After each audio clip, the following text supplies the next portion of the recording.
And we're following the latest on our breaking story out of East Hollywood. At least 30 people injured after a driver plowed his vehicle into a crowd early this morning. The LA Fire Department says 7 of those injured outside the music venue are in critical condition. CNN's Julia Vargas-Jones is outside the venue. Julia, what more are officials saying about the driver, why all of this happened? Any new information? Yeah, look, they're still looking for that motive, Fred, but they are piecing together a bit of a timeline of what happened here between this individual being in the car and dragged out and then eventually shot. I want to play for you just a soundbite from the police explaining what they know so far.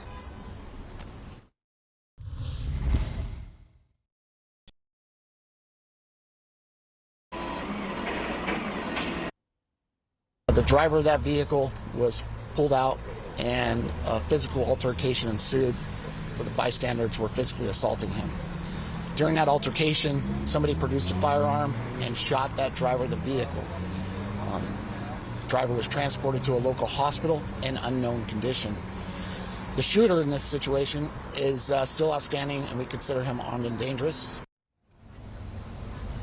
And Fred, this is their priority right now, is to find that shooter. They said they are still investigating, trying to find that man. But I want to just bring this home to you that this is a neighborhood, East Hollywood, just east of Hollywood and between Los Feliz and Silver Lake. It's a part of town that is generally deemed safe, that you wouldn't necessarily expect this kind of an altercation or a criminal activity to be happening, or for someone to pull out a gun outside of a nightclub. It is a part of Los Angeles that has a vibrant nightlife, and that is part of the shock of the story this morning. Mayor Karen Bass even saying, earlier today that her heart goes out to Angelinos and all the victims impacted by this, and saying that there will be a full investigation into what happened. But we do have reporting at this point, Fred, that has basically discarded any connection to terrorism of this incident, and also any further criminal intent, aside from the fact that this driver, authorities believe, was intoxicated at the time of this incident, Fred. Okay. Julia Vargas-Jones, thanks so much. All right, joining me right now for more is Eric Scott, Public Information Officer with the Los Angeles Fire Department. Great to see you. So let's begin with the scene itself. Walk us through what those first responders encountered when they got there. Yeah, as you can imagine, it was a very chaotic scene. So first off, we want to say that our hearts go out to everybody that was impacted by this traumatic event. Fortunately, we responded very quickly. It was a rather distressing scene. As you can imagine, at 2 a.m., it's dark outside in East Hollywood. We just had early reports of a vehicle into a crowd, so we didn't know if it was legitimate or how significant. So very busy sidewalk outside of a nightclub. Numerous individuals were present throughout that area because you had a taco hot dog stand that people were lined up in front of. You had a valet podium that people were lined in front. Also people coming out of a nightclub. Therefore, there was a lot of people. When that vehicle went up on that curb, it struck a total of 30 different individuals. Fortunately, there's no structural damage to the building or extrication that we had to pull people out from rubble or anything. But the scale of the response was significant. We had 100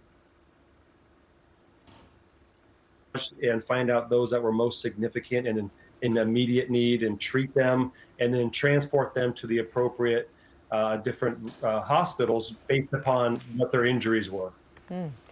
7 of the 30 that were injured were transported in critical condition. 6 were considered serious. Do you have an update at all on the conditions of people? So that is accurate. We don't have an update because once they leave our care as paramedics that are the highest level of medical authority outside a hospital setting, we don't follow up necessarily. We give them to the emergency rooms. But yeah, we did encounter 30 people total, 23 we had to transport. Like you said, 7 were critical.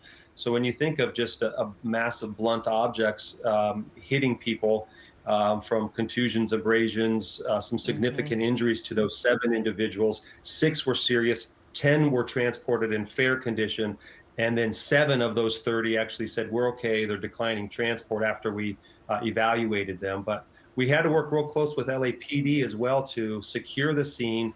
They were a big help in maintaining public safety throughout.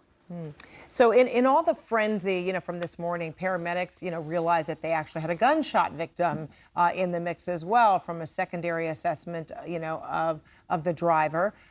Talk to us about that. Are you able to tell us, where he was shot, whether he was conscious, or any details about that? I will say they were conscious, but we don't go into, patient privacy medical reports. That would be inappropriate. But you are correct. We did treat and transport the driver of that vehicle who had sustained injuries. You had reported what police officers had stated, that individual was pulled out of the vehicle, assaulted, and somebody pulled out a gun, and that individual was shot. And that's part of LAPD's ongoing investigation. They're combing through all the debris and talking to witnesses, and they're doing an outstanding job. But I want to end by saying we're very fortunate there was no deaths, if you think about it. Yeah. When you have 30 individuals that were injured and 7 critical. So we were very appreciative of the coordinated effort of our public safety partners, and we remain committed to supporting the victims and the community. Yeah. All right. Eric Scott with the LA Fire Department, thank you so much for your time. Our pleasure. Now, we're learning a lot more about this breaking news out of East Hollywood, where police say a driver was dragged from his car and shot by a bystander after crashing into a crowd of people and then injuring at least 30 people. The LA Fire Department says 7 of those injured outside the music venue are in critical condition. More than 100 emergency personnel responded to the scene. This was a very chaotic scene. People were helping each other out because this was a nightclub. People were waiting to go inside there. They're ordering tacos. So they're seeing people that they don't even know are injured. They're stepping in to help them out. CNN's Julia Vargas Jones is outside the venue. Julia, there were an incredible, sequence of events taking place outside that venue. So what's the focus now in the investigation? Well, the focus and the priority here, Fred, is to find the person who fired the weapon onto that driver who plowed into that crowd. That person is still at large. Now, we're piecing together what happened here. What we know from video that CNN has reviewed is we see this driver driving into the crowd. After that happens and he injures more than 30 people, he's then taken out of the car. And that is when we have a fight ensue there. He's punched. He's being beaten by the crowd outside that bar. And then someone pulls out a gun and shoots that driver. That authorities say that person is still at large. He's considered armed and dangerous. But there's more to the situation that police is saying is just peculiar. Take a listen. This is not common at all. I would say in my 18 years as a law enforcement officer in the LAPD, I would say this is first of its kind that I'm aware of. And that, Fred, also goes to just where we are here. East Hollywood, it is a part of Los Angeles that has a lot of nightlife, a lot of commerce, but is not a particularly violent location where you would expect somebody to pull out a gun during an altercation like that, even if that did happen outside a nightclub at 2 in the morning. Now, we have from CNN's John Miller reporting that says that there's no indication at this point, Fred, that beyond the impaired state of that driver, that there was any further criminal intent there, and no connection to this point to terrorism or anything greater that authorities are investigating. Again, the focus remains on just finding that suspect with the weapon that they have not yet been able to find. Yeah, incredible scene. All right, Julia Vargas Jones, thank you so much in Los Angeles.